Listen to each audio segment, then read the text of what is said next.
मुझे तो उन्होंने ये कहा कि हम होटल ढूंढ रहे थे, मैं होटल मिला नहीं है, हम गाड़ी में ही सो रहे हैं। तो मैं जाने लगा, फिर मुझे शक हुआ, मैंने कहा, मैंने दोबारा दरवाजा खोल के लाइट जला के देखी, फोन की टॉर्च जला के देखी, तो उन्होंने वॉमिटिंग करी हुई थी। मैंने बच्चे को हिलाया, बच्चा हिला नहीं, जोर जोर के हिलाया, मैंने सिर भी हिलाया, नहीं हिला। मैंने पीछे वाली सीट पे देखा, सारे एक दूसरे के ऊपर गिरे हुए थे, सबने उल्टी करी हुई थी। मैंने कहा जी आप नीचे आ जाओ, मैंने उनको नीचे बुला लिया, चाबी उनसे ले ली मैंने, और वो गाड़ी से उतरते टाइम पानी पी रहे थे। पानी पीते पीते तो वो कह रहे मैं ही 5 मिनट में मरने वाला हूँ, कहते कि हमने सबने जहर खा लिया, मैंने भी खा लिया, कहते।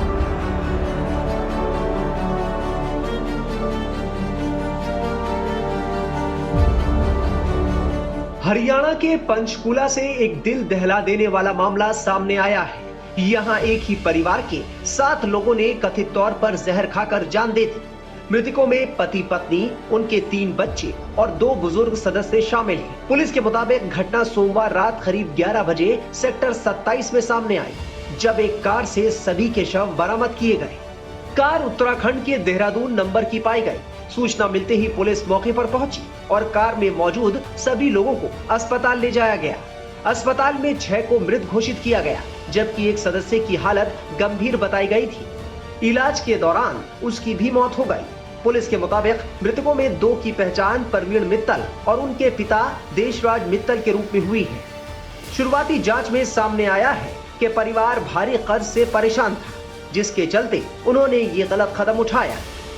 पंचकुला के सेक्टर 27 में दिल दहलाने वाली घटना सामने आई है, जहां एक ही परिवार के 7 लोगों ने जहर खाकर आत्महत्या कर ली है। इस वक्त मैं पंचकुला के सेक्टर 27 में ही हूं, जहां पर एक गाड़ी से देर रात 7 शव बरामद हुए हैं और जिस जगह से शव बरामद हुए उसी जगह पर हम इस वक्त मौजूद हैं। यहीं पर जो गाड़ी है वो बताया जा रहा है कि खड़ी थी और उसमें से जो 7 लोग हैं, जो डेड बॉडीज हैं, वो रिकवर हुई हैं। और यहाँ कुछ जो लोग मौजूद थे वो मेरे साथ हैं। पुनीत राणा है जो यहीं पर रहते हैं और वो उनसे जानते हैं कि किस तरीके से ये घटना हुई है। और बताया जा रहा है कि जब जो मृतक है, जो मुखिया है परिवार का, वो जीवित था, तब जो पुनीत है उनके पास गए थे। तो पुनीत भाई बताइए कि किस तरीके से घटना हुई थी और क्या तब कोई जिंदा था जब आप उस गाड़ी तक पहुंचे थे? जो ड्राइवर सीट पे बैठे थे वो जिंदा थे, बाकी तो सारे मर गए थे। मतलब लग रहा था, क्योंकि मैंने उनको हिला के देखा, कोई नहीं हिल रहा था। तो उन्होंने एक दूसरे के ऊपर उल्टी करी हुई थी। तो मुझे तो उन्होंने ये कहा कि हम होटल ढूंढ रहे थे, मैं होटल मिला नहीं है, हम गाड़ी में ही सो रहे हैं। तो मैं जाने लगा, फिर मुझे शक हुआ, मैंने कहा, मैंने दोबारा दरवाजा खोल के लाइट जला के देखी, फोन की टॉर्च जला के देखी, तो उन्होंने वॉमिटिंग करी हुई थी। मैंने बच्चे को हिलाया, बच्चा हिला नहीं, जोर जोर के हिलाया, मैंने सिर भी हिलाया, नहीं हिला। मैंने पीछे वाली सीट पे देखा, सारे एक दूसरे के ऊपर गिरे हुए थे, सबने उल्टी करी हुई थी। मैंने कहा जी आप नीचे आ जाओ, मैंने उनको नीचे बुला लिया, चाबी उनसे ले ली मैंने, और वो गाड़ी से उतरते टाइम पानी पी रहे थे। तो पानी पीते पीते हमारे घर के आगे आके बैठ गए। तो हमने उनको और पानी पिलाया कि चलो कोई बात नहीं, ठीक हो जाओ आप। तो वो कह रहे मैं ही 5 मिनट में मरने वाला हूँ, कहते कि हमने सबने जहर खा लिया, मैंने भी खा लिया, कहते। तो आपने ये नहीं पूछा कि क्यों खाया, ऐसा कदम क्यों? कह रहे भी हमारा बैंक का कर्जा है बहुत ज्यादा, कहते भी हमने इस करके सुसाइड कर लिया। कह रहे हमारे रिलेटिव बहुत अमीर हैं, कहते, और भी किसी ने हमारी मदद नहीं करी है, इसलिए मर रहे हैं हम सारे। तो क्या ये कहीं बाहर से आए थे? बताया जा रहा है कि देहरादून के थे या यहीं कहीं रहते थे, क्या बताया उन्होंने? उत्तराखंड नंबर गाड़ी थी, बाकी ये नहीं पता कहाँ से थे कहाँ से नहीं। कह रहे कि उत्तराखंड नंबर की गाड़ी थी और वो यहाँ कथा सुनने आया था, ऐसा कुछ जिक्र किया? बोला तो उन्होंने ऐसी है कि हमें कथा सुनने आए थे और भी वहाँ पे हमें होटल नहीं मिला, तब हम यहाँ रुक रहे हैं।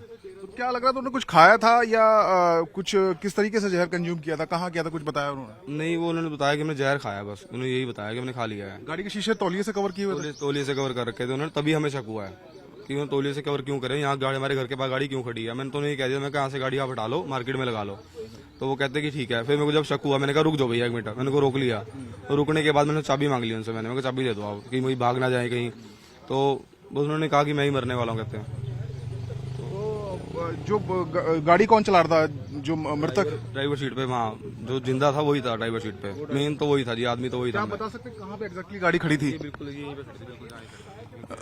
देखिए स्पॉट मैं दिखाता हूं आपको जहां पर गाड़ी खड़ी थी। ये बिल्कुल ये वही लोकेशन है जहां पर औरा गाड़ी तस्वीरों में हम देख रहे हैं, यहीं पर गाड़ी खड़ी हुई थी, पार्क की हुई थी। और यहां पर बताया जा रहा है कि जो गाड़ी थी उसके जो शीशे हैं वो टॉवल से कवर किए हुए थे ताकि कोई बाहर से देख ना सके। और जो आई विटनेस यहाँ है, जो लोग यहाँ पर मौजूद हैं, उन्होंने बताया कि उनमें से एक शख्स उस वक्त जीवित था और उसने बताया कि उन्होंने जहर खा लिया है क्योंकि कर्ज बहुत ज्यादा उनके ऊपर था और कोई मदद के लिए सामने नहीं आया। फिलहाल सभी के जो शव हैं वो मोर्चरी में रखवा दिए गए हैं और पूरे मामले की तहकीकात की जा रही है।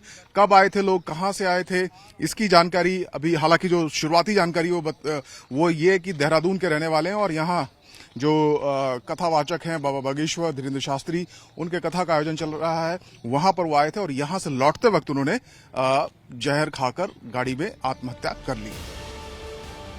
घटना की गंभीरता को देखते हुए डीसीपी हिमाद्री कौशिक और DCP law and order Amit Dahiya मौके पर पहुंचे। पुलिस की शुरुआती जांच में ये बात सामने आई है कि प्रवीण मित्तल देहरादून में टूर एंड ट्रेवल्स का कारोबार करते थे, जो हाल के समय में घाटे में चल रहा था। खर्च बढ़ने के बाद वो मानसिक रूप से तनाव में थे। हालांकि सबसे बड़ा सवाल ये बना हुआ है कि पूरा परिवार पंचकुला क्यों आया और यहीं आत्महत्या क्यों की। पुलिस इस दिशा में भी जांच कर रही है कि जिस घर के पास कार खड़ी थी वहां उनका क्या संबंध था। तो हमें सूचना मिली कि 6 व्यक्ति यहाँ लाए गए हैं ओजिस हॉस्पिटल में, और फिर जब यहाँ पहुँचे तो ये भी पता लगा कि उनकी मृत्यु हो गई। और एक व्यक्ति जो सेक्टर 6 सिविल अस्पताल ले गए थे, जिनको उनकी भी मृत्यु हो गई है। तो इस मैटर में जो हमें प्रथम दृष्टया लग रहा है कि ये आत्महत्या का मैटर है ना, सुसाइड का मैटर है प्राइमा फेसी। तो फिर भी सिंगल क्राइम टीम मौके पर पहुँच चुकी है, इन्वेस्टिगेटिंग ऑफिसर मौके पर पहुँच चुके हैं। हम सारे साइंटिफिक एविडेंस कलेक्ट करेंगे और इस मैटर को प्रॉपरली एनालाइज करेंगे। बट प्राइमा फेसी हम सुसाइड मैटर जो 6 लोगों ने जहर खाया, मैं उसमें कौन कौन लोग हैं वो? कि पूरे परिवार के लोग हैं। पहचान हो पाई मैम इनकी? हाँ जी, हमें पता है। अभी तो हम आइडेंटिटी डिस्क्लोज नहीं करना चाहेंगे, बट इनका पहचान हो गई है पास में आईडी से। एक बार जैसे हमारी अभी फोरेंसिक टीम आई है, पूरा वहाँ पे एनालाइज करेगी गाड़ी के अंदर क्या है और क्या इसके रीजंस थे। बट हाँ, कुछ फैक्ट्स हमारे सामने जो एकदम प्राइमरीली आए हैं, उससे ये इंडिकेशन होता है कि सुसाइड का मैटर। आसपास के लोगों ने बताया कि घटना वाली जगह कार लगभग 2 घंटे से खड़ी थी, लेकिन किसी को अंदेशा नहीं था कि कार के अंदर ऐसा दर्दनाक मंजर छिपा है।